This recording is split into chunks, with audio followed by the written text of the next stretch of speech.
Hello, TLCers. Welcome back. Another great conversation today. I'm super excited to welcome Jim Sterne and Gary Angel, who are here to talk with us about what things were like when they got started a while ago. We don't have to say any numbers, a while back, and how they've changed, and maybe give us some advice of things that they learned and things that they might advise you guys to think about in the coming days. But before we really dive in, I kind of wanted to just take a minute to introduce you guys. Everybody should know who you are, but I have a few little personal stories that I thought might be fun. So let's start with Gary, who those of you who have been TLC members for a few years may not even know this, but the TLC was actually came up from the Exchange Conference, which was Gary's conference. And the group that we had, we were trying to come up with a name, and we were like, oh, the test community or experimentation club, and we went back and forth. And we were like, well, we really want to focus on both testing and learning. And Gary says, you should be the TLC. And I'm like, Gary, that is stupid and cheesy. And he's like, it's great. Go with it. So we did. And here we are today. So thanks, Gary. Kelly, I don't remember that at all. That's totally I wouldn't take credit. That was all you, my friend, all you. So thanks to Gary for giving us the name, the TLC. Really appreciate it. And Mr. Jim Sterne is one of the, actually, both of these guys, I don't know, everybody knows that you guys are smart and that you started it all and that you're these just awesome pioneers, but you may not know that they're both like, they should compete each year for being like the nicest guy in the industry. Ooh, no, Gary wins. I don't know. They're No, so, yeah. I love them because if you have a question, if you have something you want to know more about, both of these guys will sit with you and talk with you and be a whiteboard and give you things that you never thought of before. And, I've experienced it with Gary for a while because we worked together for a while, but I just got to experience it with Jim for the first time a couple years back at a conference. And it was just the most delightful time sitting there and talking with you. And I really appreciate it. So thank you guys both for everything you've done for our industry and for me personally. And thank you for being here. So the secret behind all that is that when people ask you questions, that's when you learn stuff. That's true. So you learn what you know when you answer the question, but you also learn an enormous amount from the kinds of questions people ask. So that's why it's like, yeah. Now I'm trying to think back on what questions I asked you. I would truly be impressed if you could remember. No, I cannot. I just remember how delightful the conversation was. Oh, well, thank you guys. And to kick it off, I wanted to start, and I'm going to start with you, Gary. And if you could just kind of set the stage for us on what it was like when you got started in analytics. Analytics or digital analytics? Let's start with analytics, and maybe you can tell us how it changed when you moved into digital. Well, that is way back when. Wayback Machine. I guess, yeah, I was in and out of analytics almost from my first job. I got out of college with a degree in philosophy, got recruited by my brother to work in politics. He was running campaigns back in my home state of Indiana. And I got started at the time doing direct mail work, so pulling lists of people. And the analytics was super basic, really. It was, trying to hone in on simple things like who's going to vote in the Democratic primary, who's going to vote Republican primary. If they voted 16 times in the Democratic primary, what candidate do I think they're going to vote for in the general election? And then pulling lists of people to send them mail. I think, as I look back on my career, I noticed that I have used analytics in the service of really questionable causes and annoying people on a regular basis, which I have to say I feel a little guilty about. I think you and I have talked about that occasionally, about how nice it is when you actually get a chance to work for something you care about and believe in. Right. That has not been a consistent theme in my career. But so I did work in politics. I really ended up at a direct mail company in LA that just did political work. We did volume mail for candidates across the nation, sending out direct mail. And that was a step up from an analytics perspective. I went from there doing work in commodity and stock analytics. I started a company that built software for real-time traders, started doing analytics in that space. migrated eventually into credit card analytics, sending people solicitations to Right. sign up for new credit cards. It's just a long string. Looking back at my career, I'm just a totally evil person, despite what you can said. think of it as informing people against their will. I guess these are services. These are help people find out about services they might be interested in. That's right. I live out in the Bay Area, and I was doing credit card analytics, and out here in the Bay Area in the mid-90s, people started to get really excited about the internet. And there's a lot of foment, a lot of interest. I got excited, and I played around. I did some small-time websites. I did a winery website. And that just got me really interested in the analytics. When you actually try to run a website, you start finding, certainly back in those days, there was no Google Analytics. There were literally no tools for analyzing the website.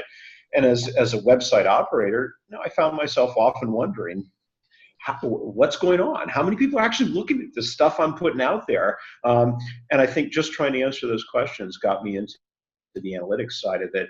So I started a small consulting, really personal consultancy, focused on web analytics, and got involved with that. And I think what I would highlight out of the measurement is that when I started it, it was very much because I was interested in the challenges, having been doing it, trying to understand what was going on with a website. But the work I picked up was very much driven by the dot-com bubble. That was a time when people were frantically trying to get money for their startups. And the way they got money was to come and ask for numbers that inflated their traffic counts to the greatest extent possible. And so, I found myself doing measurement that I knew was really bad. People came in and asked for hits, and they just wanted the largest number they could, and they wanted to show it going up. And if their hits weren't going up enough, they added more images to their website to make their hits go up. Because a hit was just a count of how many things went into the server log. And so that's really the way I got into web analytics, was genuine curiosity as an owner doing it. But then when I started a business doing it, I found myself doing measurements that really did suck, and that I knew sucked, which was kind of unfortunate. So we're going to come back to that, because obviously we're going to ask how you changed things. But let's put a pin in that. And Jim, can you share for us what it was like when you got started? So my path. Wait! You got to introduce the dog first. Oh, okay. Well, this is Tika. Tika's here because we're having some work done at the house, and Poppy is over in the corner ignoring me. So if one of my roommates, my office mates, wanders by and they bark, okay, I apologize in advance. I got started out in technology by selling Apple IIe's in a retail store. Oh my God. And explaining computers to people who were unfamiliar with them. And then I sold business computers to companies that never owned a computer before. And then I went into software development tools. And in 1993, I was doing independent consulting, just marketing, helping people with trade show booths and brochures and direct mail, and saw the internet for the first time. One of my clients said, well, we have a bulletin board system. Should we have an FTP site as well? And I explained that to me. And in the middle of that conversation, oh, wait, there's this new thing, brand new today, called Mosaic. And it was a graphical user interface on top of the World Wide Web. And I went, oh, my head just exploded. I found a webmaster at IBM and one at Sun Microsystems and one at Hewlett Packard who could talk about doing marketing on the internet. And I said, well, what is your online marketing strategy? And they said, well, what did the other people say? So I started writing books. And that was, my first book was 1995, Marketing on the Internet, and then Advertising Online and Customer Service Online. And by 2000, I was frustrated that people were not taking my superior, excellent advice on making sure that the call to action was above the fold and make sure that the buttons were a bright color. And this is how you should do everything right. And then I realized, wait, we can measure this stuff. Because by then, there were some tools. So when Gary first got started, it was, you just grep to the log files. That's all there was. Yeah. And then finally there was Web Trends and Sawmill, and you could actually have some user interface on top of it. And then came JavaScript, and a whole plethora of tools came out. So in in 2002, I put on the Metric Summit and said, let's bring together the people who know about this stuff and have them talk to each other. Right. And then I can listen to all the really good questions. Yeah. And that sort of kept me occupied ever since. Right. Because it is the best way to learn. Yeah. Yeah. Surround ourselves with people smarter than us. That's why I started the TLC. Thanks for being here, everybody. All right. Well, how would you say, Gary, let's go back to, where we put a pin in it. How have things changed since the time when, the questions that we were being asked and the data we were being asked to provide wasn't that smart and maybe a little shady? The misuses of data are a lot more subtle now, I think. They are, aren't they? Really, it's gotten dramatically better. I mean, I think we were all just learning what to do. And I think even though, at the time, I knew that counting hits was stupid and that what we were doing wasn't reflective of anything. I didn't really know how to do it better. I mean, I think, it was easy enough to see that what we were doing didn't make sense. It was a lot harder to see what might actually make a difference. And I think, so I do think that over the course of time has been obviously dramatic improvement. I'm sure, for everybody on this call, we're all analysts, we're all deep into experimentation. The pace of change is frustrating, but it does help if you look back and see how different it was. Nobody tested anything. Nobody understood experimentation. Nobody really understood analytics. I mean, when I was out selling, I was evangelizing the web, why you had to have a website. Well, that's not a conversation we have anymore. No. I was evangelizing if you had a website that it was important to measure it. That's not a conversation we have anymore. And then I personally was trying to figure out how to do it. There's still a little bit of issue, but I think our methodologies have gotten a lot better. Obviously, the tools have improved dramatically, the data's improved dramatically, our understanding has improved dramatically, and our stakeholders' understanding has improved dramatically. None of it's as good as probably any of us would like it to be, but it is pretty night and day. Yep. No, I completely agree. It's in the experimentation side, we're still a lot into the why we should do it phase of when digital analytics was trying to prove why you need to measure it. That's, and in many cases, I find a lot of companies are still like, I don't really quite understand why I need a controlled experimentation program. So there's light at the end of that tunnel. You hear that? So yeah. No, you always get that, but I think by and large, there is broad acceptance of the method, the core methodologies of measuring experimentation and change. And you just don't get the pushback, the total lack of understanding that you had before. And it's certainly much more pleasurable to have conversations about how to do something well than whether to do it at all. So I think Jim, I'm sure you agree, but it is night and day compared to when we started. Yeah, I was thinking about, what are the big differences? And JavaScript, yay. Google Analytics coming out, and that was a huge sea change. Destroy the whole industry, and everything's going to go topsy-turvy. But the other thing that I thought is that upper management gets it. That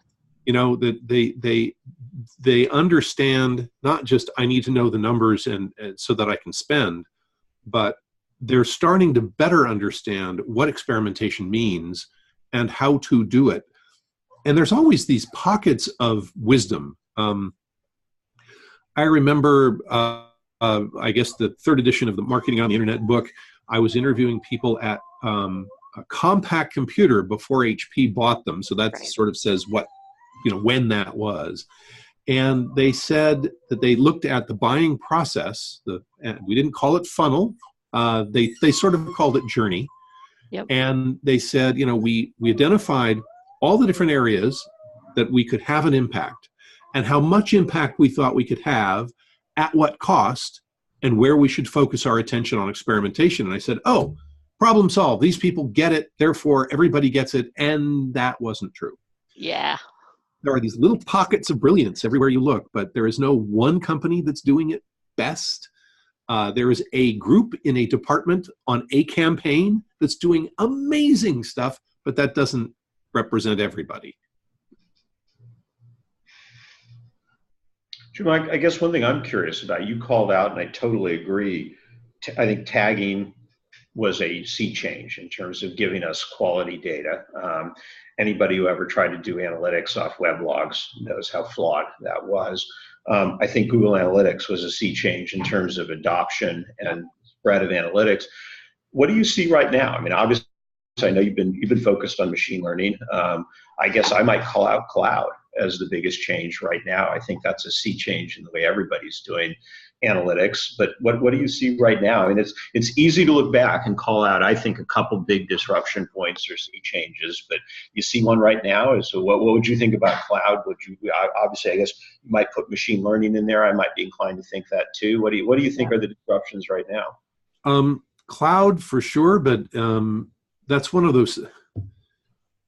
This is a tough question for me because back in 1993, I saw a huge number of possibilities. Now, I didn't do any startups. I didn't invest in any of them so that I'm independently wealthy. But it was obvious to me that people were going to buy stuff online. Yeah. But they're not going to buy clothes because you have to try those on. Right. They're not going to order toilet paper. Yeah, that's silly. They're not going to groceries. No, dog food. Why would you do that? But it was obvious that there would be transactions, and it was obvious that compute power would end up being distributed. You go back and look at steam engines, where a factory had a steam engine and it spun the rods over which the leather straps spun the wheels so that every machine could operate off of one central. And then electric motors came around, and we didn't need a giant electric motor to run everything. We could put little electric motors inside stuff. Same with computing. That we could put compute, but then we have this huge amount of data. Where do we keep it? We can, there's an infinite number of disk drives that other people can manage, so that it becomes kind of the whole idea of, I don't need to have my own software. It's in the cloud. It's on somebody else's server. They maintain it. They update it all at once. That's great. That's a done deal. So that, to me, was sort of one of those things where I'm just waiting for it to catch up. It's not, I don't see it as a disruptor unless you live in the IT department and you're doing that instead of managing your own systems. What about privacy? Wouldn't you guys think privacy is a big disruptor right now, or a coming larger disruptor?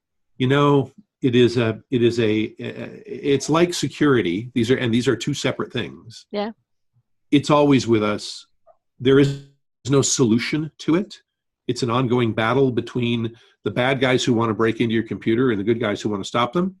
Mm-hmm. And then on the privacy side, it's the battle between Gary apparently trying to send you shit you don't want to see, right? Just bring that same metaphor forward, Jim. It's the good guys and bad guys. No, yeah. And yet I do see in the long term that there is an eventual solution for privacy where there's not for security.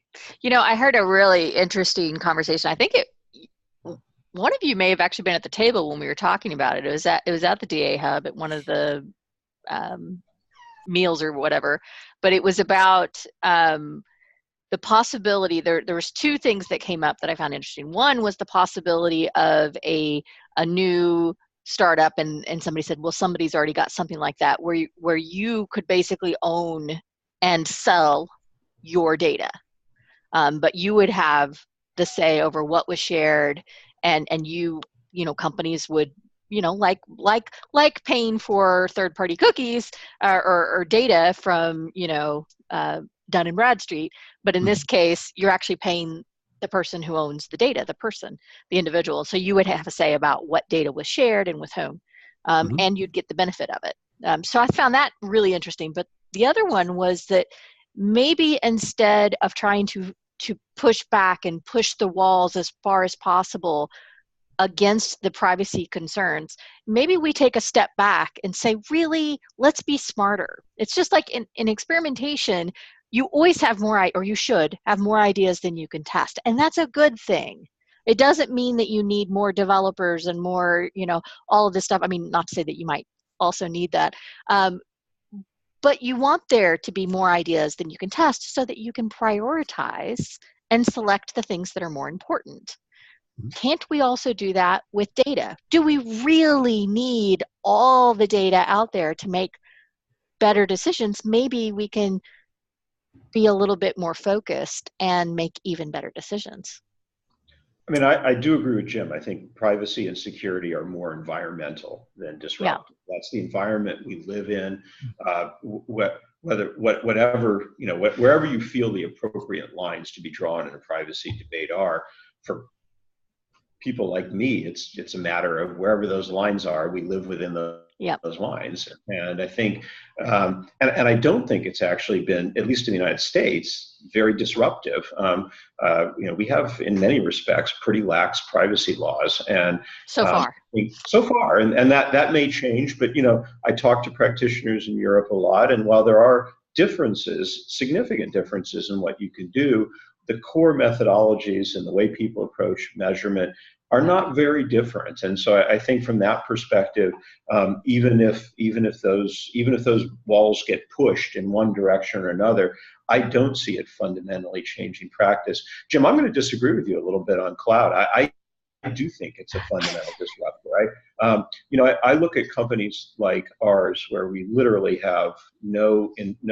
on-site, on-premise infrastructure, and the ability to scale an analytics effort seamlessly, effortlessly across any size data at virtually, you know, very little cost, feels like a sea change to me in making analytics incredibly accessible for every kind of organization, and a sea change in the ability of technology companies to provision.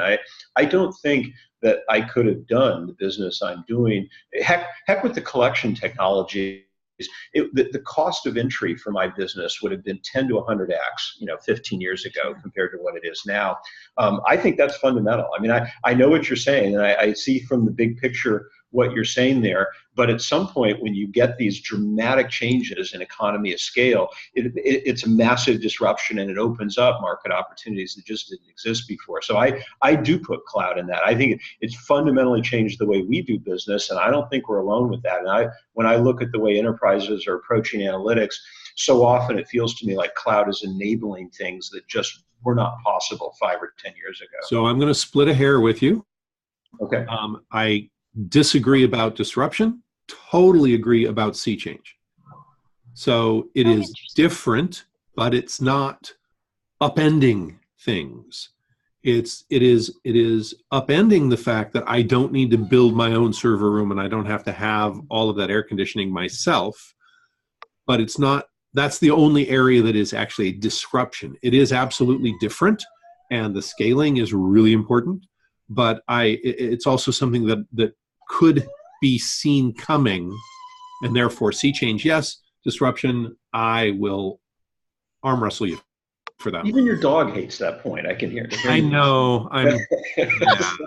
No, you may be right about that. But I mean, I guess looking at it from my perspective of what I can do as a practitioner, technologist, boy, it feels like the biggest change since tagging. I mean, maybe even bigger. I mean, it just feels like it has opened up a whole new world of potential from an analytics perspective. And I still feel like, and I guess one of the reasons I want to hammer that point home is, having been on the front lines of that for a couple of years now, I feel like a lot of enterprise analytics folks are just getting to it and would benefit from moving more aggressively in that direction.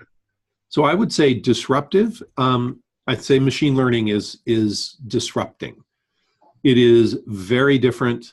It is taking advantage of the cloud and the huge amount of data we have, and confusing the privacy issue.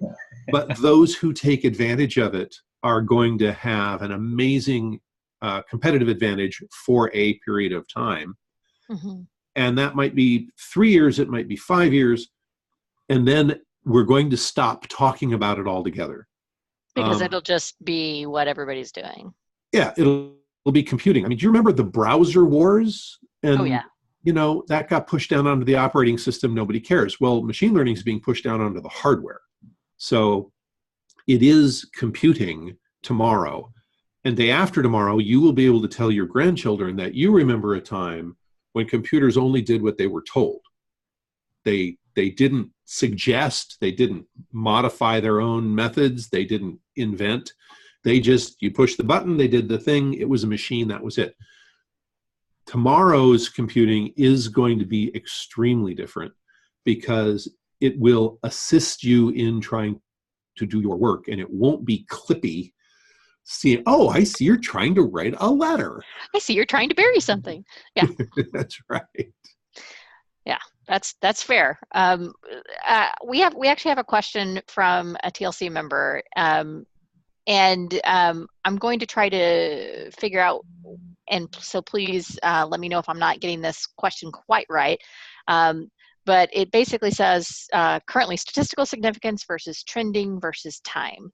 And my assumption is the question here is about how we have changed the way we measure in testing, in A/B testing and controlled experimentation over time. And, you know, when it used to be like time series or seasonal or whatever. Gary, I'll let you take that one. Oh, thanks. Well, okay, I guess what I would say is this. I mean, I think there's an unending quest for better, more controlled experimentation. And when we started, the way people looked at things was almost always an overtime view. Nobody did A/B tests. There were no A/B testing capabilities. If we wanted to run a test, what we did was we changed the website and we measured before and after, with all the challenges that come from that, because the real world turns out to be an incredibly complex place. And as you change something, the rest of it, there's a bunch of other things that are changing. Your population is changing. Your season is changing. The virtue of A/B testing is really that it allows you to run a test for real. Now, that's not to say that when we used to make changes and then measure before and after, that was totally invalid. It was just more complex. It was harder to do and harder to get right. And there were more ways to fool yourself. And I think the A/B testing, real A/B testing, takes away some of those elements and some of that ease and ability to fool yourself, which is a good thing. And I think as that's evolved, people are still trying to figure out, though, what the right balance is, how long you have to run a test, what's the right way from an organizational standpoint to think about when you close a test down. Those kinds of debates never change. And in fact, I think there are arguments around that I think are not, that don't have specific answers. They only have answers relative to particular businesses and particular kinds of tests. What I will say is I think that what you can see is a consistent evolution toward more and more controlled experimentation. And doing what I'm doing now in stores, in many respects, it's back to some of those core problems. It's very difficult for us to run an A/B test in a store. We can't, as someone walks in the door, present to them store A and store B. We got to give them one store. So we often find ourselves desperately trying to pick stores that are similar enough in layout, in demographics, in point of sale, so that we can create control groups so that if we do a test in store A, we can compare it reasonably to store B. In many respects, that's back to what we used to try to do. Absolutely. One advantage we have here is we didn't used to have hundreds of websites. Now we have hundreds of stores to work with. It is harder to get a controlled experiment. We're still struggling to get that. But no, I think that's sort of the track there, is people trying to get more and more control around their experimentation, regardless of the places that they're doing it. I don't think that'll ever end. I mean, this isn't science. When you're out there in the real world, there's nearly always complex exogenous effects going on, and we're never going to get perfect controlled experiment. Nobody ever gets perfect controlled experiments, even in physics. But Right. We're never going to get that. So it's something we just have to continually strive for. And interestingly, the machine learning trend is directly impacting that last piece, that statistical significance, because in general, machine learning and experimentation platforms removes that element largely. Much of them use a multi-arm bandit that is related to Bayesian instead of frequentist, so they're not even calculating statistical significance, and there's other ways that they're making decisions. And the understanding of that is lacking, both for the people using the tool and for the stakeholders. So it's an interesting shift. And I agree with you completely, Gary. We're never going to get away from that controlled experimentation and then drive to better understand and make better decisions with controlled experimentation. But I think machine learning is going to continue to grow and expand. And as the understanding of how it works and how it makes decisions, and how, if you choose machine learning, you're giving the machine the learning, not necessarily you, what that means for scaling, and how you decide when you want to learn and when you are okay with letting the machine learn. And I know that's dumbing it down a lot. And I can see Jim going, "Oh, that's not how it works."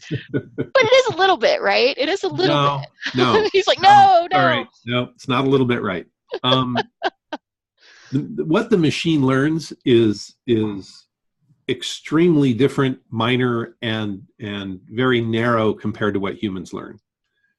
So I'm trying to come up with a decent analogy here. It's sort of like the difference between learning how to drive a car in a parking lot when you've never driven a car before. You know, this one goes forward, this one is the brake, this one turns it, versus learning what the rules of the road are, versus how to drive around a town with other human beings driving in it, versus navigation. So machine learning is way back at the beginning of turn the wheel this way to turn right and turn the wheel that way to turn left. And so we're just to the beginning of it. So That's true. That's part of it. But the things that remain the same forever, you know, the everything I know about testing I learned from the Analytics Power Hour are, it depends on what you're testing. You know, what are your goals? And then it is, let the damn test run its course. You know, tests are souffles. If you take them out of the oven too soon, it's useless. So that's where the statistical significance comes in. Let the test be a test, not just okay, I got the number I want, which is as bad as, let's add some more pixels so I can say my hits went up. Right. Yes. Well, and I'm a little torn on the whole machine learning debate, in the sense that in one sense, I view machine learning as just another set of tools that aren't really all that radically different. Some of the underlying methods are different, but when it comes to things like, if I'm going to sit down and produce a cluster analysis, does it really make much difference whether I'm using, self-organizing networks or neural networks or cluster analysis? No. I mean, those are three different approaches to the same problem, but they're all, in many respects, just organizing data in complex dimensional forms. And I think a lot of machine learning is no more than that. Now, I do think one of the things that complicates this is that you're starting to see companies like Google tackle problems that are, in many respects, true AI problems. They're complex systems. I think Jim's point about self-driving cars, that's a fairly complex AI problem, not a machine learning problem. When I sit down and use machine learning to try to clean data for shoppers, the techniques I'm using are essentially just variations on statistical analysis techniques. They may be derived differently, but to me, I don't believe they're significantly different than what I've been doing for 30 years. But I do think that when you start thinking about a self-driving car, you're starting to cross some boundaries. And I think one of of sophistication and technique, and I think those are very different, by the way. I mean, let's face it, most of us as analysts who are working with machine learning are not working with the tools or the kinds of systems that they're powering self-driving cars. I mean, that is three orders of magnitude beyond what most of us need to do, have to do, or are being asked to do. So I think from that perspective, it's a really different class of problem. And I guess the one other thing I'd say about this, though, is that I do think that there is maybe a false sense of complacency that a lot of real-world problems that we do deal with on a regular basis are just too complex for those kinds of broader AI applications. I'm not convinced that's true. I mean, I think that most domains, when we think about the decisions we make, they're really not all that super complicated. They're probably ultimately less complicated than chess or Go, or in many respects driving a car. If you think about that, it's not all that different. And I do think that some of those broader AI applications may really be super disruptive in terms of what analysts do. Having said that, I don't think machine learning in the way we use it is. I mean, most of what I know I'm doing with machine learning, and frankly, I think what virtually everybody else in the digital analytics or analytics community is doing with machine learning, is really just the same kind of stuff we've been doing forever with a better tool set. And the way we're using it for the purposes that we're using it, I think, are the critical bits here. When the first television programs televised a person standing in a microphone, it was like televised radio. And then we realized, oh, look, we could do other stuff. We can do more. Yeah. And then there was recording. Oh, and then editing. Point. Wow. Yeah. So right now we're using this hyper sophisticated tool to solve some very straightforward problems. But then we will come to see that there are other different kinds of problems we can solve. I'm fascinated by things that, the machine learning AI that is solving narrow problems. X.AI doing scheduling of meetings. How boring is that? But how amazingly useful, and how much time that saves, and how complicated it is as a problem to solve because it's humans communicating. I look at Shopify. If you have a small store on Shopify and you're doing hundreds of dollars a day, whoop-de-doo, but they have thousands of stores, that's a lot of behavioral data, and the machine can pop up and say, we've noticed this behavior in people who are coming to you from Facebook. We recommend that you run this kind of ad to those kinds of people. Would you like me to set that up? Yes, no. That's a different kind of tool. It's become an assistant. And those kinds of user interfaces are going to be really interesting. The work that we're doing as analysts, I've got Matt Gershoff shouting in the back of my head saying, "There you go, Tim." Tim just asked, has either of you ever been Matt Gershoff? Yeah, here we go. You're about to be. Everybody's been Matt Gershoff. Confidence is a cost, and complexity is unnecessary unless the return on investment of the confidence pays for the expense of complexity. So if you take an Excel spreadsheet, you can do clustering. It's clunky, but it works and it's cheap. But if you want to scale, then we've got a different kind of a problem. So Gary, you're absolutely right. The kinds of problems we're solving, we don't need high-end tools to do, but the high-end tools are going to let us approach other problems. And that maybe we haven't thought of yet. Yeah, we're in a world of invention. The changes are happening so fast, it is delightful and frustrating at the same time. Well, see, I think, Jim, that perfectly sums up the entirety of our careers, where I think you look at this stuff and take the big picture and see how exciting the possibilities are. And I look at it and say, it doesn't really do anything new that I couldn't have done 10 years ago. Yeah. And the difference is we're always following along those sort of dual paths. But absolutely. But the difference is that our clients are becoming more sophisticated, allowing you to do more interesting work. Yeah, totally agree with that. So my job is to get the clients to think a little bit further so that they give you a little more latitude. Yeah. Awesome. So Matt's pinging me in the chat. And I'm trying to get him to go off mute and ask his question himself. You going to do it, Matt? If I go call ahead, you out? Embarrass us in public. Come on.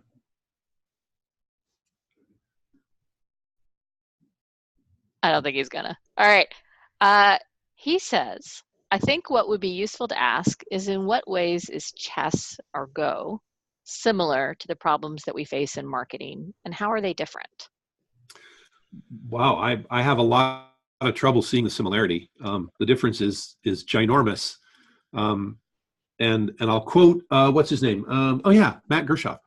That in Go and chess, you have perfect information. You know all of the rules, you know all of the possibilities. It's just calculating.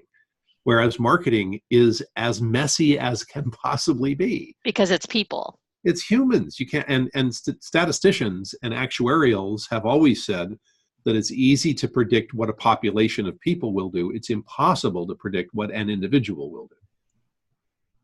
Yeah. And Well, I think that there are actually deeper similarities than that probably gives credit for.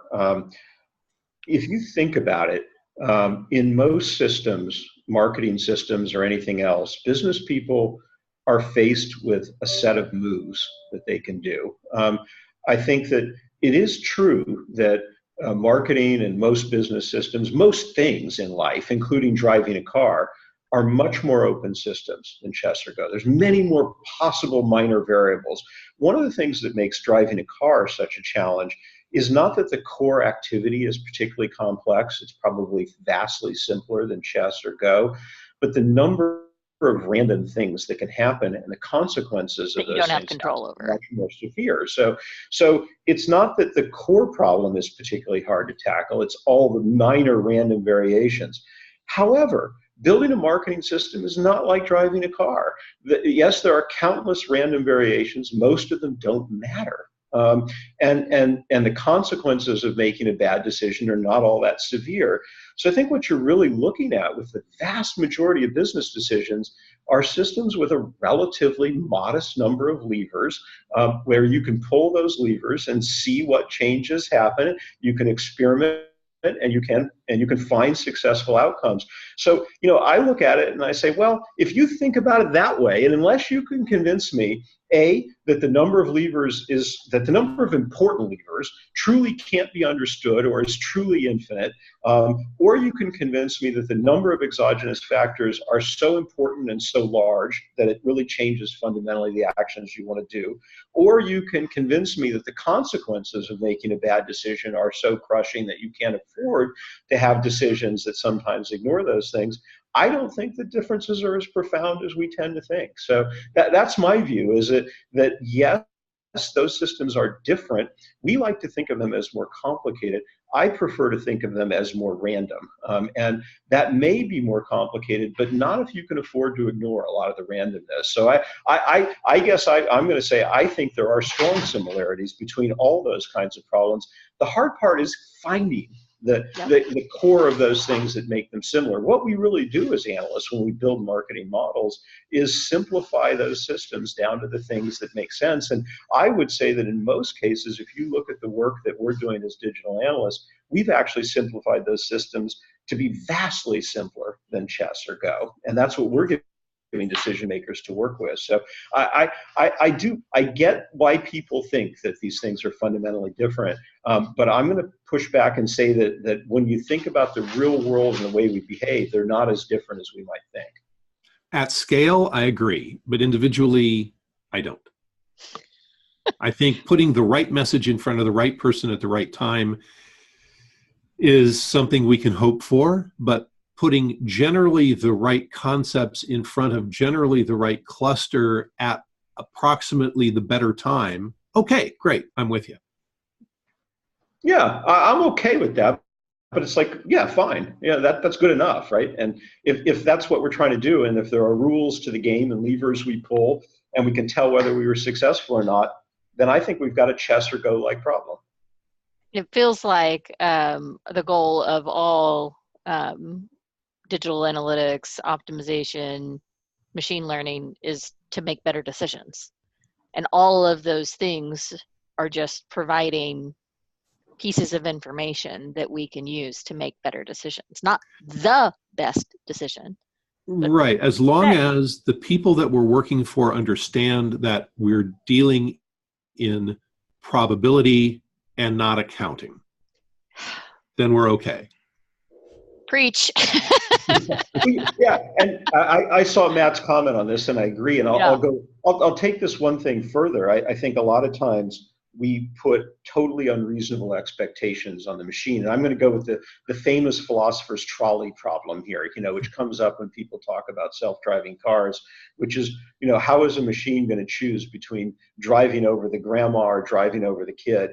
And my response is, how the heck is a person going to choose between driving over a grandma and driving over a kid? The idea that people make an informed, rational, intelligent, moral choice in that situation is utterly ludicrous. And the machine has that. Not only is there no consensus from people about what to do in trolley problem situations, it is utterly mistaken to think that people make those kinds of decisions on any kind of moral basis, other than yanking the wheel in one direction or another in a fairly random pattern and then explaining it afterwards. So, I do think that a lot of times when we look at these things, we tend to ask of the machine things that even we don't do, and we just don't admit it.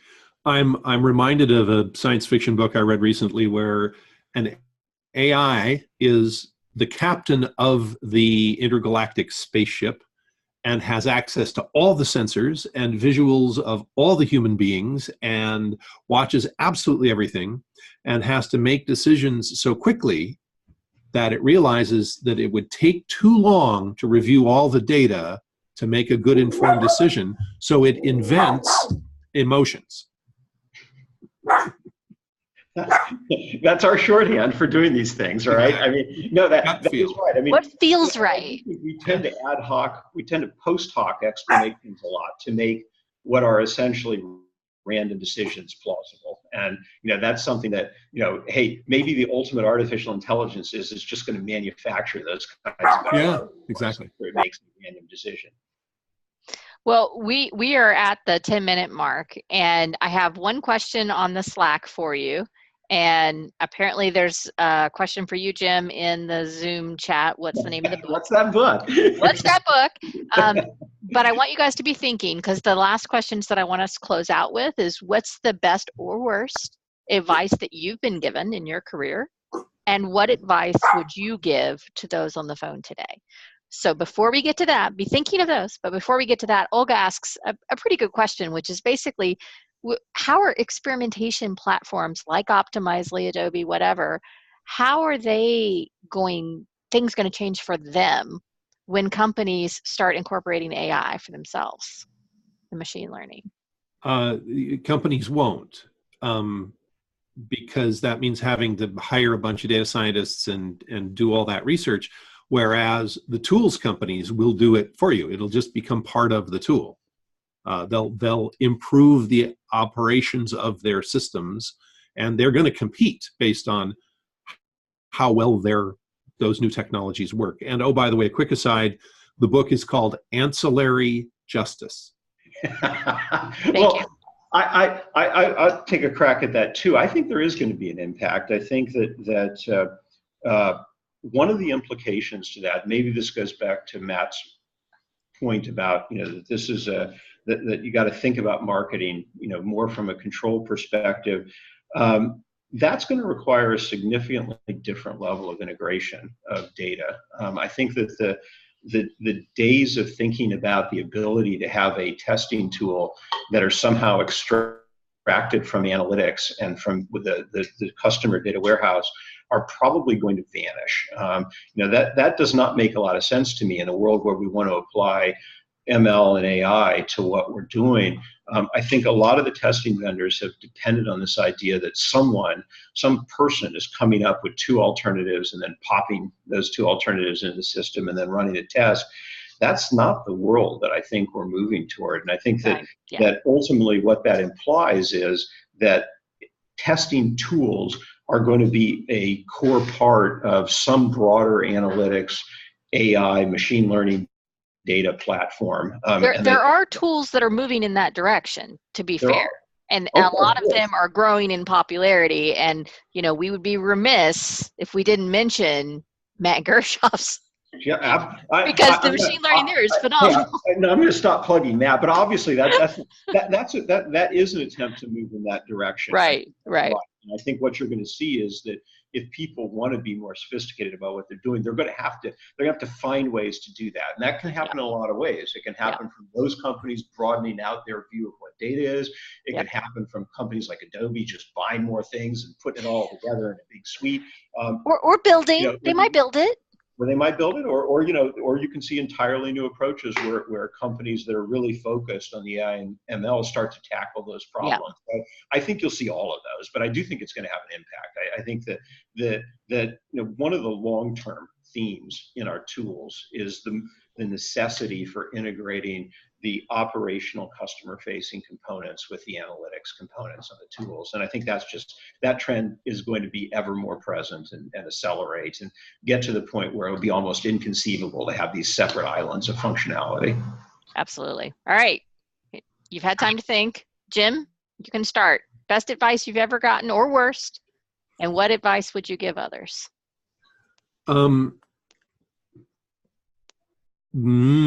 Best advice is that the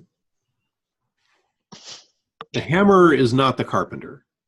Hammer is not the carpenter. Yeah, the tool is the tool is the tool, and a bad craftsman blames his tools. The most sophisticated tools that I've seen, and I want to make a difference between sophisticated and complicated.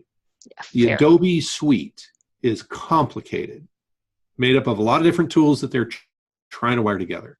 Sophisticated, I'll point to Conductrix, Matt Gershoff's company, which understands the math underneath and understands the data and requires a sophisticated client to be able to provide the necessary data, to provide the latitude to try different things and to tweak things just so, and to respect the science. So the best advice is focus on your business and let the people who really know the tools help you focus on the business rather than you trying to be the data scientist. Unless you really want to be a data scientist, and then, oh my God, the world is your oyster. There's a million places to learn. Everybody will pay you good money. But if you're a company trying to solve a problem, trying to sell more stuff, then trust the people who have been doing this for as long as Gary and Matt and Tim have been doing it. And Jim. I haven't been doing it. I'm just a cheerleader. How about you, Gary? Best advice, worst advice you've ever gotten?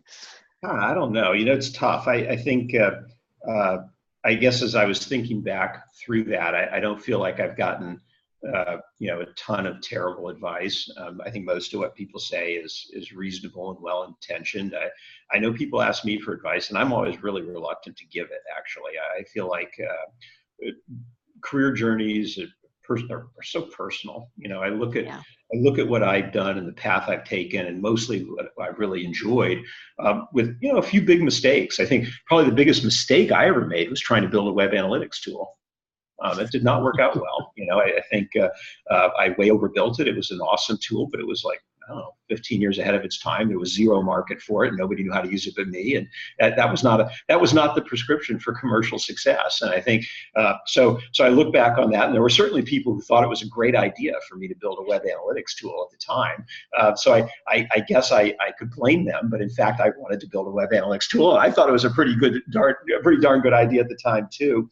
I will say that looking back and thinking about, what I see from my own career as an analytics professional and looking at where I sometimes see analysts fail, I think one really valuable thing for analysts to do is to